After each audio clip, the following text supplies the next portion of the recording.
personal statement, Mr. Boris Johnson. Thank you, Mr. Speaker, for granting me the opportunity to pay tribute to the men and women of the Foreign and Commonwealth Office who have done an outstanding job over the last 2 years. And I'm very proud that we have rallied the world against Russia's barbaric use of chemical weapons, with an unprecedented 28 countries joining together to expel 153 spies in protest at what happened in Salisbury. We have rejuvenated the Commonwealth with a superb summit that saw Zimbabwe back on the path to membership and Angola now wanting to join. And as I leave, we are leading global campaigns against illegal wildlife trade and in favour of 12 years of quality education for every girl. And we have the flag, the Union flag, going up in 9 new missions in the Pacific, the Caribbean and Africa, and more to come, so that we have overtaken France to boast the biggest diplomatic network of any European country. None of this, Mr. Speaker, would have been possible without the support of my right honourable friend, the Prime Minister. Everyone who has worked with her will recognise her courage and her resilience. And it was my privilege to collaborate with her in promoting Global Britain, a vision for this country that she set out with great clarity at Lancaster House on January 17th last year. A country eager, as she said, not just to do a bold, ambitious and comprehensive free trade agreement with the EU, out of the customs union, out of the single market, but also to do new free trade deals around the world. I thought it was the right vision then. I think so today. But in the 18 months that have followed, it is as though a fog of self-doubt has descended. And even though our friends and partners liked the Lancaster House vision, it was what they were expecting from an ambitious partner, what they understood, even though the commentators liked it, and the markets liked it. My right honourable friend, the Chancellor, I'm sure observed, the pound soared. We never actually turned that vision into a negotiating position in Brussels, and we never made it into a negotiating offer. Instead, we dithered, and we burned through our negotiating capital.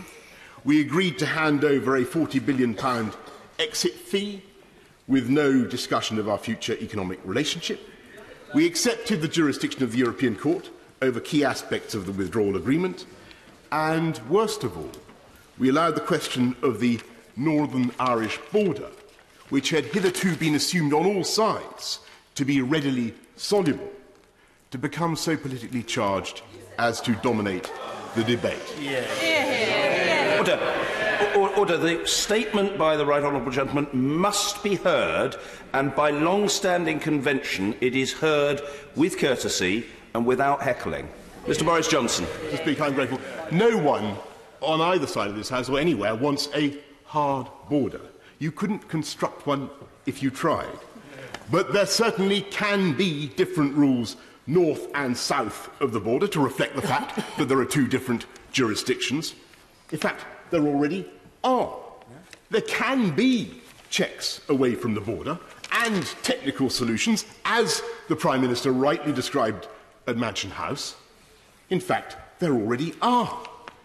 But when I and other colleagues, and I single out my right honourable friend, the Honourable Member for Horton, Price and Howden, proposed further technical solutions to make customs and regulatory checks remotely, those proposals were never even properly examined, as if such solutions had become intellectually undesirable in the context of the argument.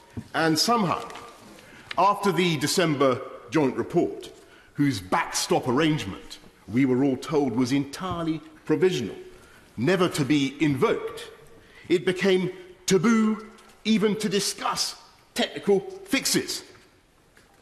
So, Mr. Speaker, after 18 months of stealthy retreat, we have come from the bright certainties of Lancaster House to the Chequers Agreement, and you put them side by side. Lancaster House said laws will once again be made in Westminster. Chequers says there will be an ongoing harmonisation with a common EU rulebook. Lancaster House said it would be wrong to comply with EU rules and regulations without having a vote on what those rules and regulations are.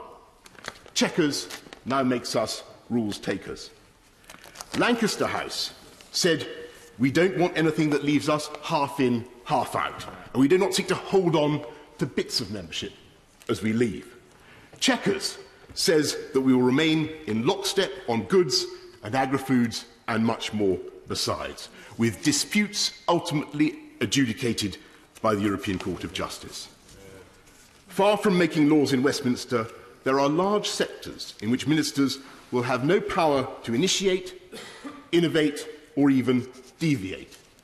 After decades in which UK ministers have gone to Brussels and expostulated against costly EU regulation, we are now claiming that we must accept every jot and tittle for our economic health with no say of our own and no way of protecting our businesses and entrepreneurs from rules now and in the future that may not be in their interests. My right honourable friend, the Chancellor, was asked to identify the biggest single opportunity from Brexit. After some thought, he said regulatory innovation. Well, there may be some regulatory innovation post-Brexit, but it won't be, alas, coming from the UK, and certainly not in those areas. We are volunteering for economic vassalage, not just in goods and agri-foods, but we will be forced to match EU arrangements on the environment and social affairs and much else besides. And of course, we all want high standards, but it is hard to see, I say to my honourable friends, it is hard to see how the Conservative government of the 1980s could have done its vital supply-side reforms with those freedoms taken away.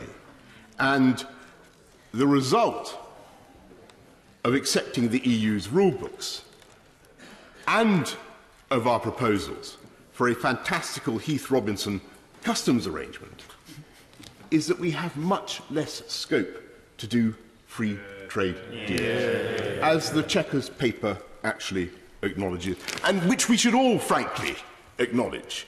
Because otherwise, if we pretend otherwise, we continue to make the fatal mistake of underestimating the intelligence of the public, saying one thing to the EU about what we are doing, and then saying another thing to the electorate. And given that in important ways, this is Bino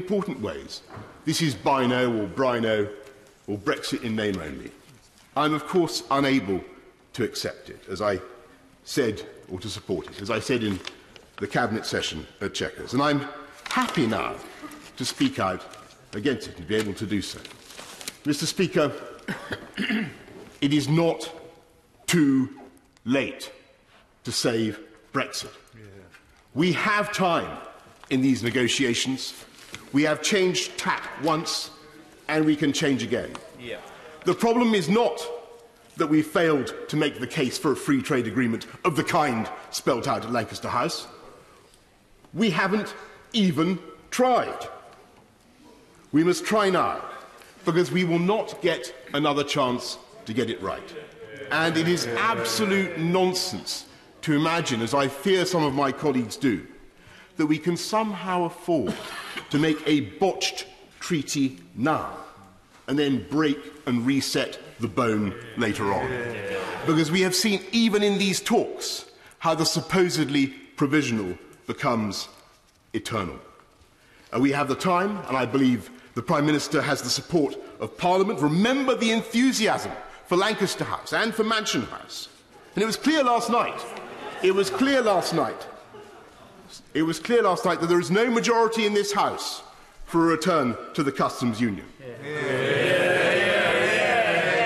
With goodwill and common sense, we can address the concerns about the Northern Irish border and all other borders. We have fully 2.5 years to make the technical preparations, along with preparations for a world trade outcome. Those preparations which we should now accelerate.